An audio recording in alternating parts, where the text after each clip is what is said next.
Oh God, that's a big question. But from, I think, from my point of view, what is most important is that the world is very small.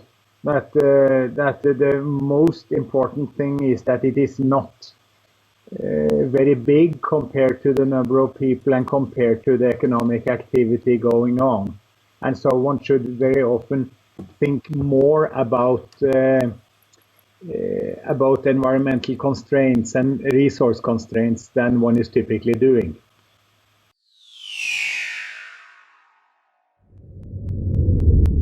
If you want to know why there is 10% unemployment today, I presume the only answer which is correct is that there are very rapid structural reforms going on, in the sense that all the Chinas of the world, the low cost producing countries, are starting to compete very effectively with the jobs that we did before in our part of the world. And then secondly, there is the less attractive shift from blue collar workers to white collar workers influence over the last, call it 20 years. Gradually what has happened over the last 20 years is that income differentials in Western societies have increased. It means that the rich have gotten richer and the poor or the middle class has stayed constant. And this means that there is an increasing demand arising out of those few people that have a lot of money compared to the rest. And so these two things, increasing importance of China and other developing countries, and more skewed distribution of income, are the two main reasons why there is slightly more unemployment now. But my first answer, I think, is there isn't. It's only that all young people think at all times that it's more difficult now than it was before. I don't think it is.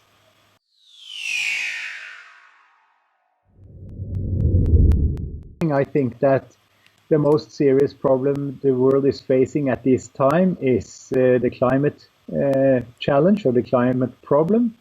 And I'm worried that humanity is not going to decide to take strong action in time. And if this decision is being postponed, this means that the world will have to live with much more serious climate problems in the middle of this century than they would otherwise have had to do. And so I hope desperately that we will see strong climate action in 2030. This means basically strong action to reduce greenhouse gas emissions, which means strong action for energy efficiency, for renewable energy, for carbon capture and storage, and for protecting the world's tropical forests. The real problem here, I think, is democracy. I'm afraid that democratic governments will not get the political support from the electorate, from the voters, to do those things that are necessary to do. So in sum, what I desperately hope will have happened is that there will be strong climate action in 2030.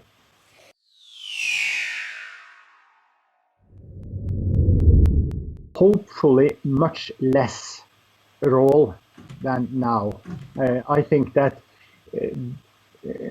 the market, has solved essentially those problems that the market can solve.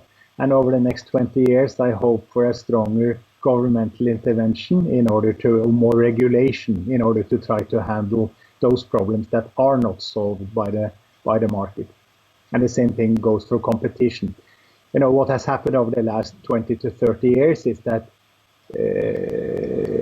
the world has swung from a situation with a lot of state planning and into a situation which is dominated by the capitalist markets and competition.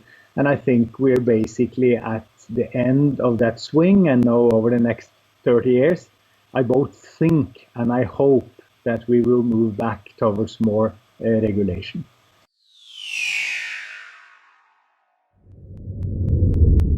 There is, of course, an enormous amount of work that needs to be done. And so, like, to create a new energy system, or to take care of all the old people, or to take care of the sick people, or to produce houses for the poor, etc. So there is endless amount of work. The question is, do we manage to organize the economy in such a way that all of that work is paid for in some way or the other, so that people take the jobs? And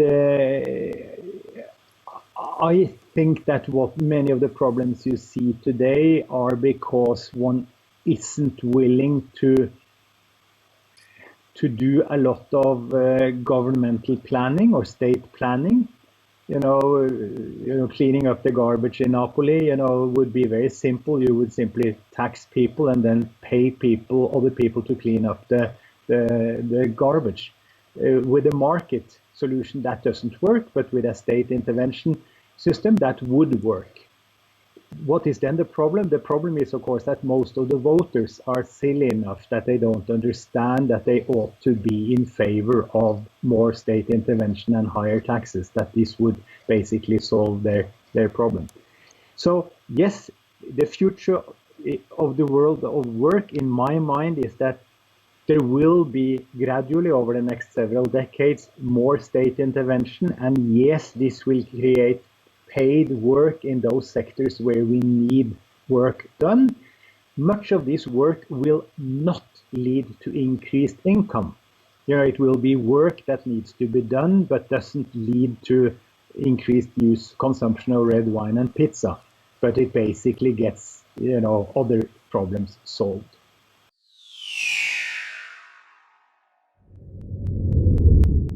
You can just point to those problems that are currently not being solved, namely climate problems, care for the old,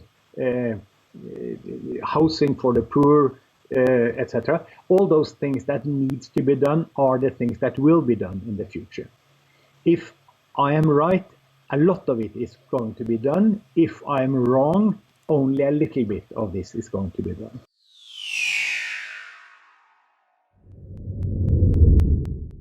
When students ask me what shall I study, which since I was the president of the Norwegian School of Management for many years, I've been asked that question very many times. I always answer that you should study something that you're interested in, because most likely you will then manage to get a job irrespective. And if you do not get a job, you can just re-educate yourself.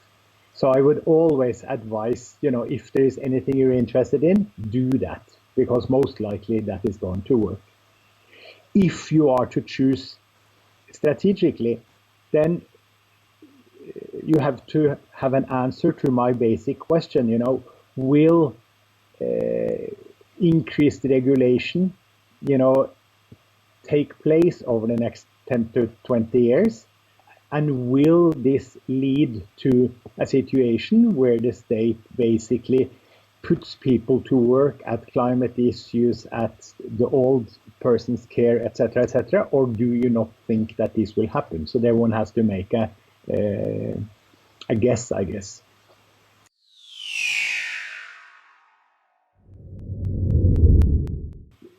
One should view one's degree as a ticket, as an entry ticket to life.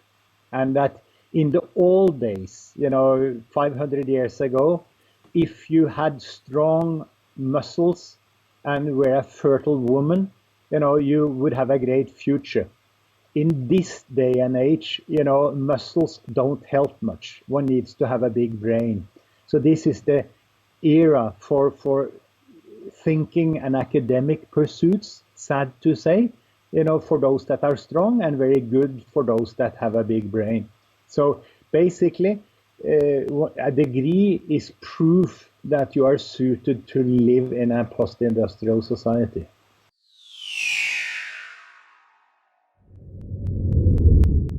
Yeah, that's In my life, I've always had a job in order to get enough income so I could spend my time fighting for the things I believe in. So, so you basically need to decide how many trillion lira you need every year in order to survive. And once you have that, then you can do what you want to do. Very few people have the luxury of being able to, do what they like in their main job. But that's of course something one should try to do. But I think it's much more likely that you have to do the parallel thing, that you make enough money somewhere so that you can spend time on what you believe in.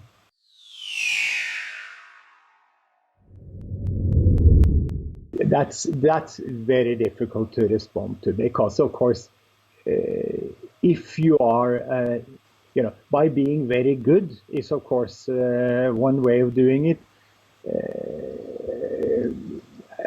but I think it is. I think again, putting it the other way around is much more effective.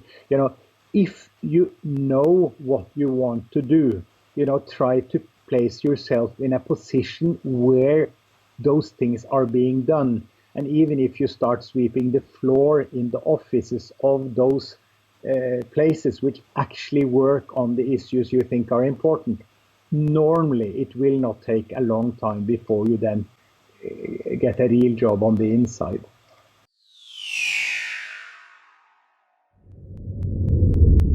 There are two dominant issues in the world today. And the one is climate stabilization, and the other is poverty alleviation. So one is to stop greenhouse gas emissions, and the other is to create enough economic development among the poor of the world that they also get as into the middle class.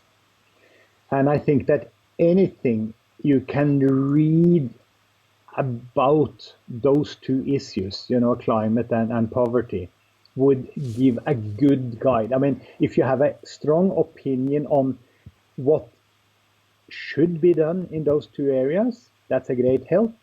And then you would also try to learn what is most likely to happen in those areas. If you know those two things, then you know a lot more about what you should be doing in the future and what you can be doing. The weather makers, the makers of the good weather, and the guy who wrote it is called Tim Flannery. And this is the type of book that a university student could and should read. So that's the climate side. On the poverty side, Lester Brown has written a book, I think, which is called Plan B, which also includes the poverty issue, because it focuses a lot on food, how to make enough food in the world, but it also has the other issues. So Tim Flannery and Lester Brown, then you have at least two. And then, of course, you should read The Limits to Growth, which I joined in writing many years ago, which talks about how difficult it is to live on a small planet.